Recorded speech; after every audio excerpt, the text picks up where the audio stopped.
program is still New Dawn Otojo, and this is the discussion segment, and we will be engaging in a discourse, a very sensitive topic this morning that concerns JAMB's decision to probe UTME results from 2009 to 2019. Wow. On the topic of education, we have in the studio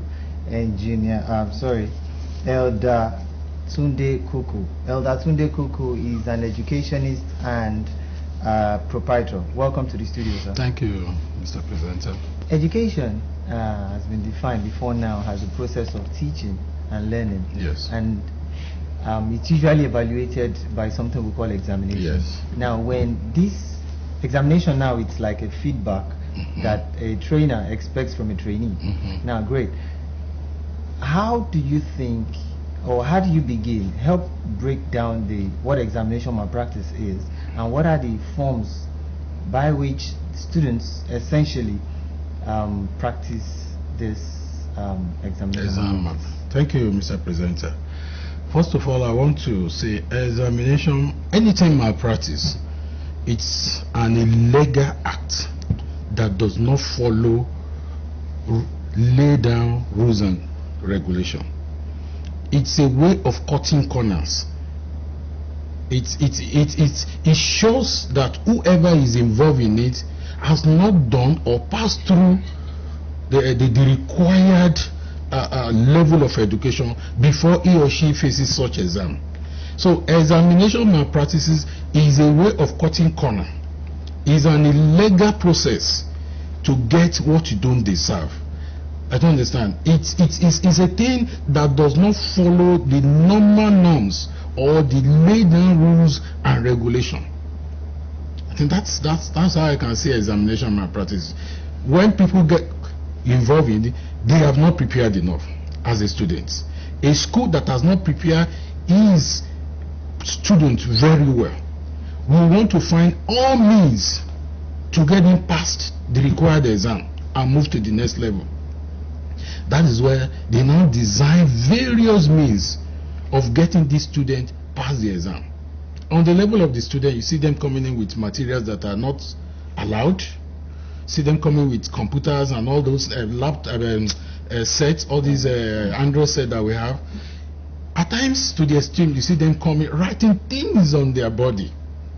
I don't understand. But on the level of the school, you see some school go as far as bribing invigilators to allow them do what is illegal, to allow them cut corner, to allow them cover their shame because they've not really prepared those kids very well. So those are the ways. Examination is malpractices, or exam malpractices is an illegal act. Oh, great. Okay.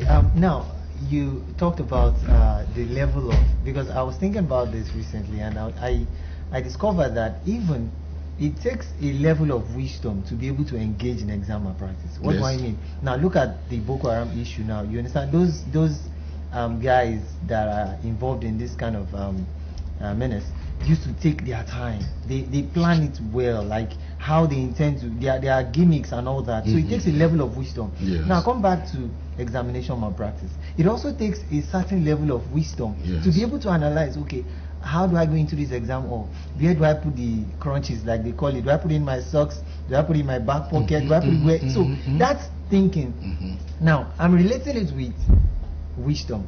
Now, don't you think, and funny enough, these students engage in, let's say, an hour or two trying to write these things, isn't it required for them to spend that time on studying that particular difficulty they encounter in studying? Let me tell you one thing. You brought in an aspect now, wisdom. If they had used their wisdom very well, the student now and the school, they will have prepared the kids very well. It takes a level of wisdom to design how they are going to really cheat. Exam malpractice is simply cheating. How do I go? Do I write in the paper, put it in my socks? Do I write it in my...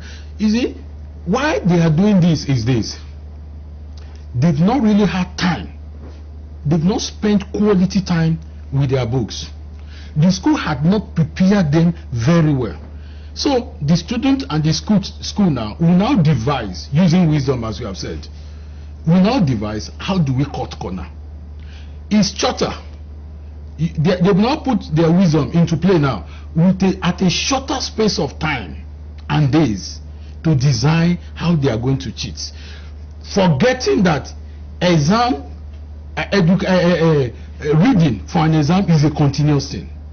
I was telling somebody yesterday that if you want to maintain a good first class, you must be able to read at least 4 hours every day. What you don't do every day, you cannot know.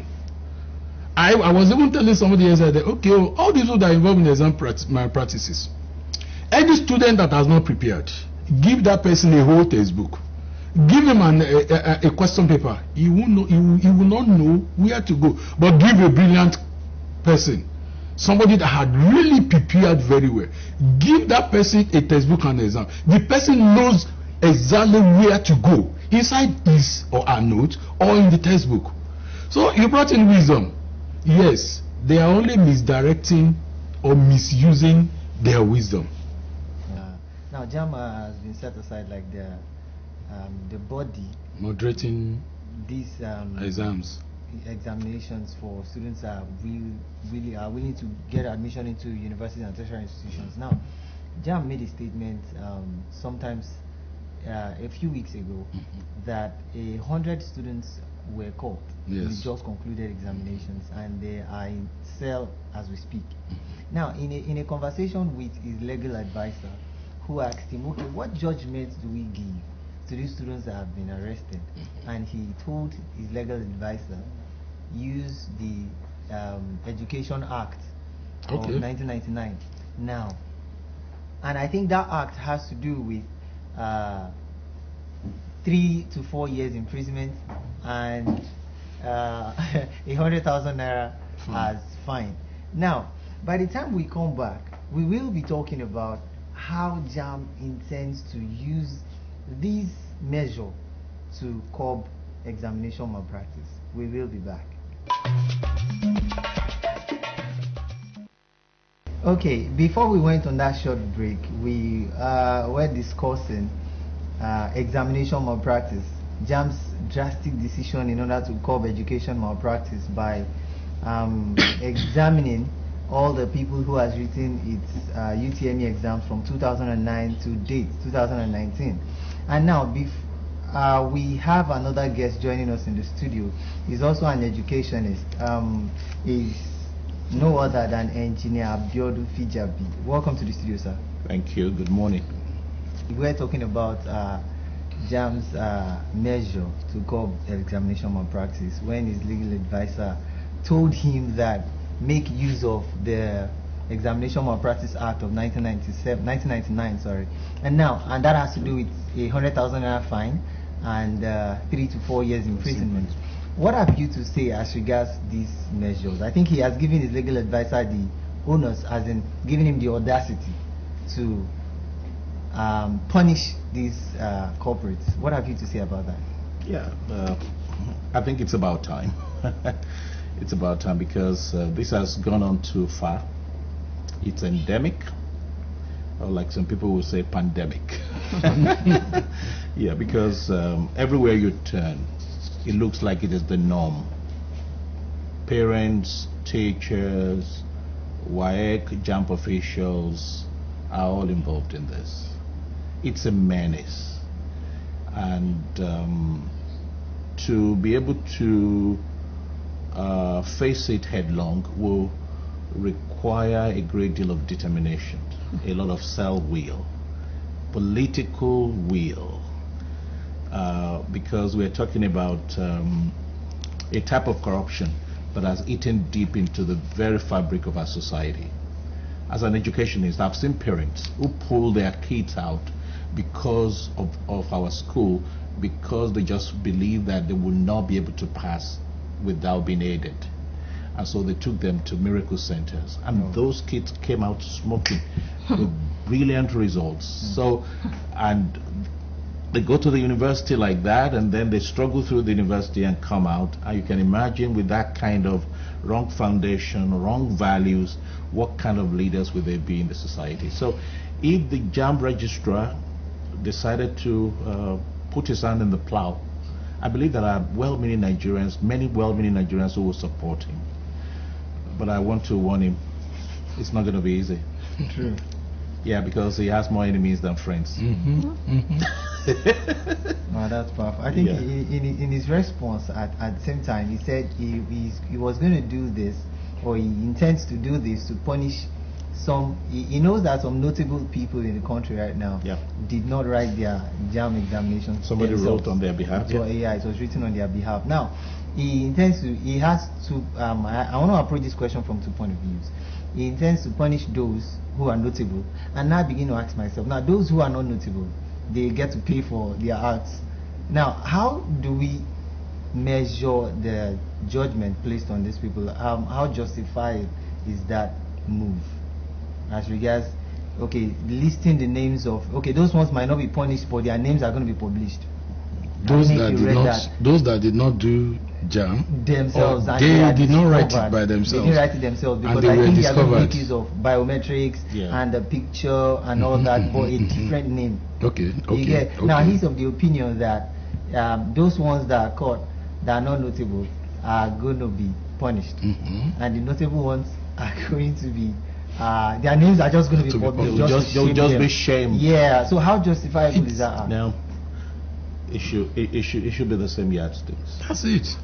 It should be the same yardsticks. In actual fact, you take a highly placed individual, punish him for his offense, and then it becomes a deterrent.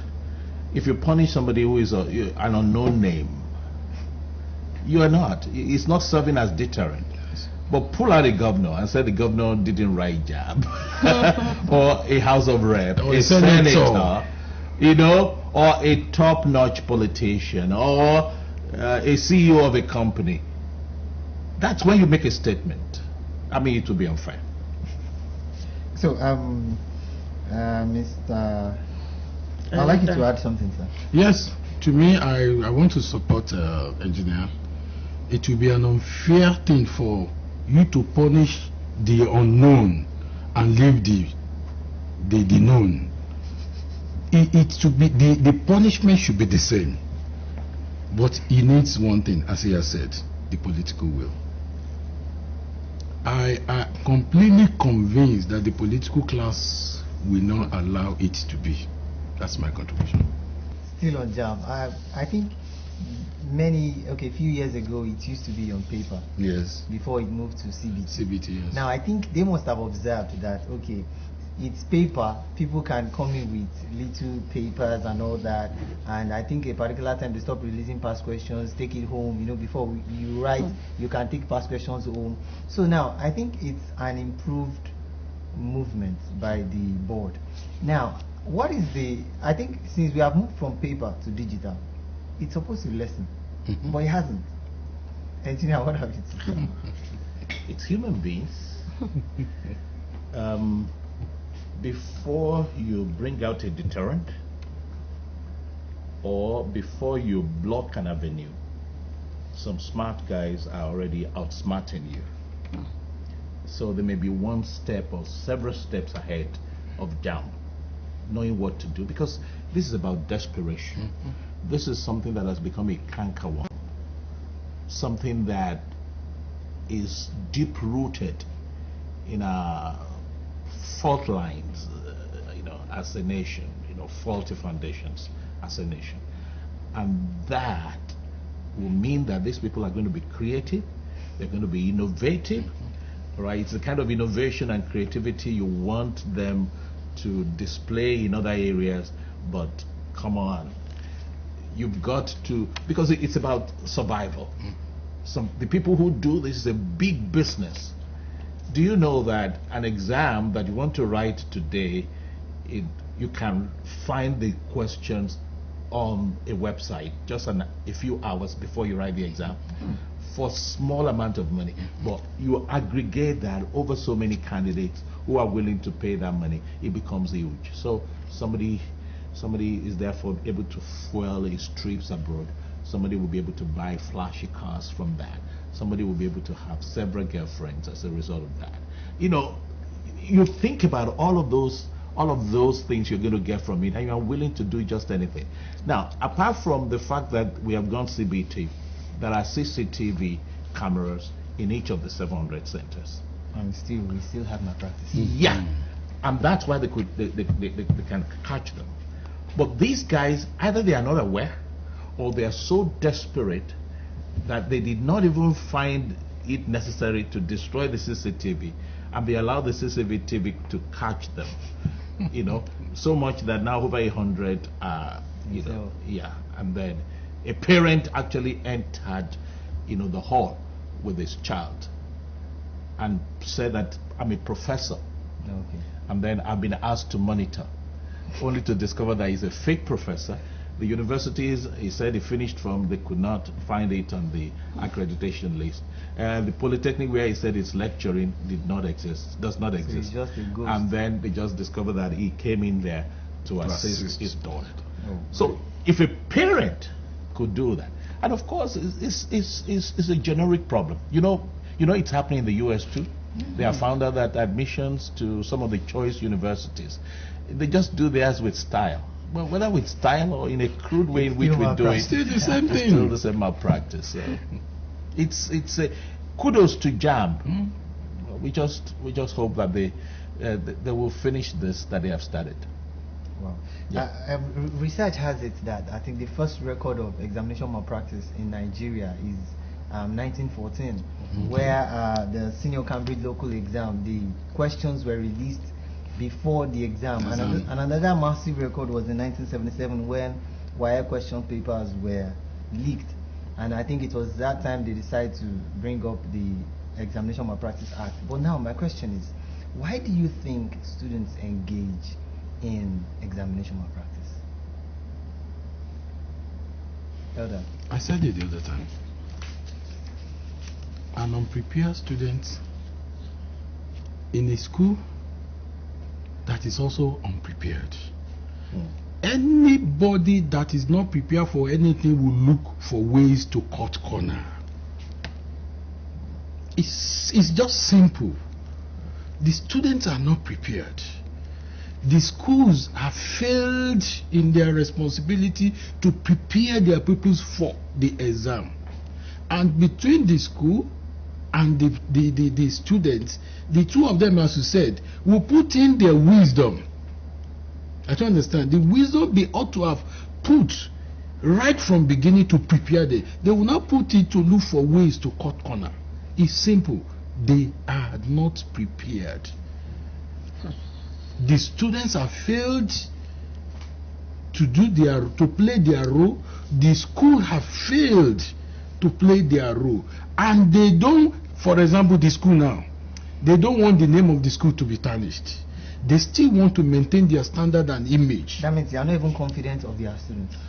They are not. If they are confident of their students, they will leave them, send all their teachers away, allow the student to be in the hall with the supervisor, the invigilator rather. And please, we have trained you. We have sweat over you for days and nights. Go and defend what we have taught you. That is it.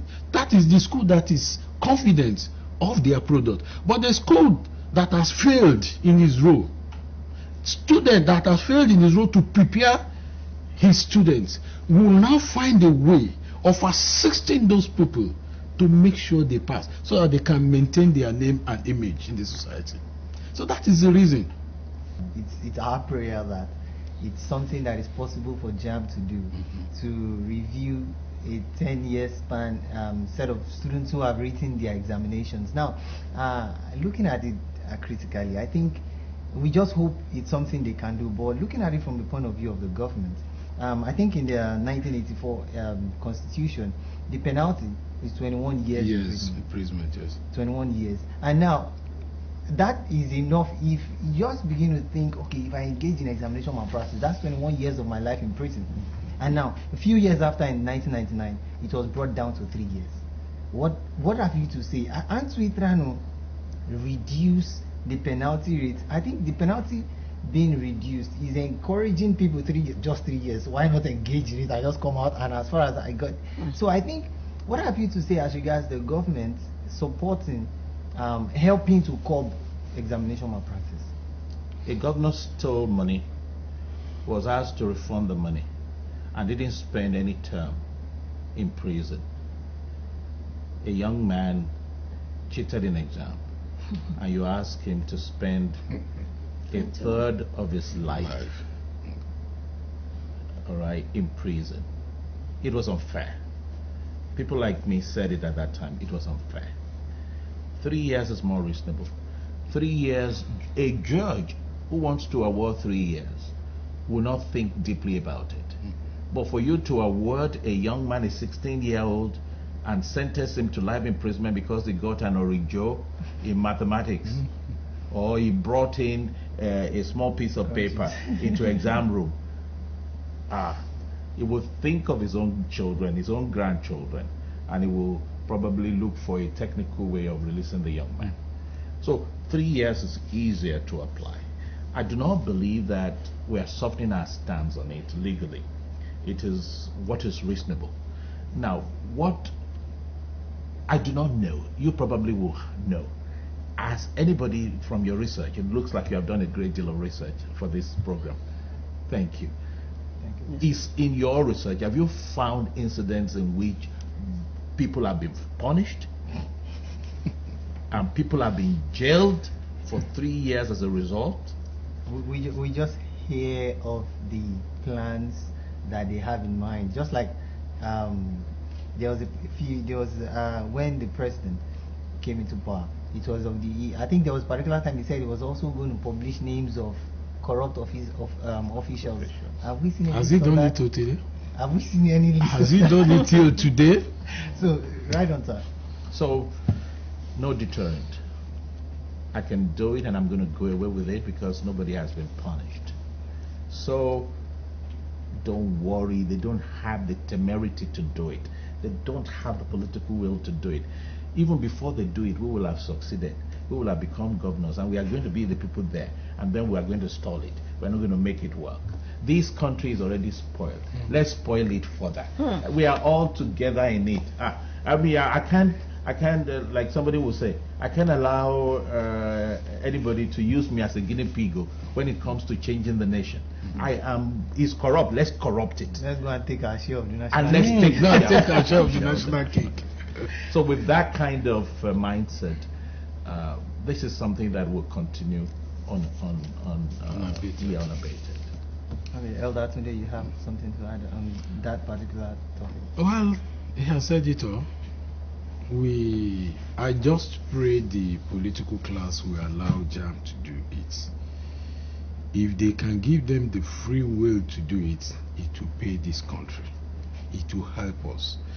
I want to support what he said. The 3 years is the reasonable life number of years. How can you send somebody to prison for 21 years? Look at what is happening now. You stole billions of naira, you have to just return it and go back to your room and be enjoying yourself. Now somebody now brought in a sheet of paper to them. You said that person should go for 21 years. I want to believe that 3 years is okay if they can still have the political will to stand them to that 3 years. You still see, I said the man needs a very strong mind, big, a larger than large heart to do what they are doing. I have a contrary view of what he said the other time concerning JAM staff. They should be punished publicly. Their names should be published, and whatever ways that they want to use to punish them should also be publicized. Because if those bad eggs are not in JAM, most of the things that are happening will not happen. They are the ones backing them. They are the ones that go ahead, nothing will happen. So that is it. Thank you. Okay, before we go, any last words from each of you on recommendation on how you think we can curb this menace? I'll start with you, Delton. Well, this country is bad. We are very corrupt. Except we change our mindsets and what we believe in. I said the other time that this is a country that allows anything to be. We don't ask questions on how you get to where you are. If you can change our attitude and mindset, if we can change the corrupt to reduce, even if possible, remove corruption completely from our system, all these things will be possible. Thank you. Okay, engineer. I think it's about value system. The values that we place on honesty, integrity, hard work. I think leaders should show example by letting the younger people know that sweat is sweet, hard work is good.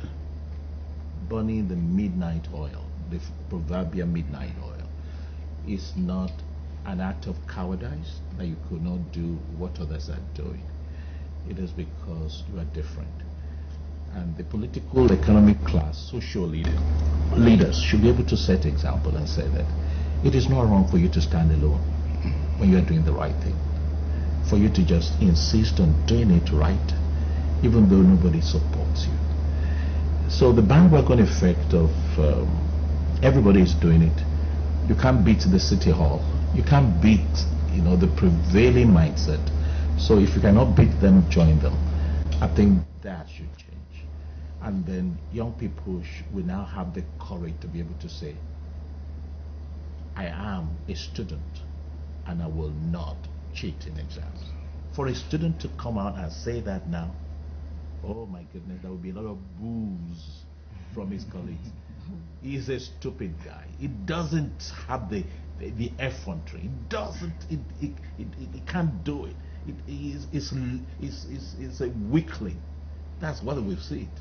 The same way, if a young girl will say, "I'm a virgin," I mean, because it's the value in the society. Well, that's a powerful way to end this session. We have been discussing with Engineer Tunde Engineer Abiodun Fijabi, who's an educationist, and sitting right next to him is Elder Tunde Koko, who is a proprietor and an educationist. We want this opportunity to thank you both for coming to the studio this morning to share this very sensitive topic with us. Thank you very much. Thank you very much. Sir. Okay, the discussion continues, and we take it from here to our next segment, where we'll be talking about caring for disabled in the society. Whose responsibilities? Like you've heard, students nationwide, sweat is sweet. In order not to fail, you have to plan. If you don't plan, you fail. Plan wisely, work hard. Success is sweet if you work hard for it. Stay tuned, the program is still new on Otojo. We'll be right back for another discussion segment.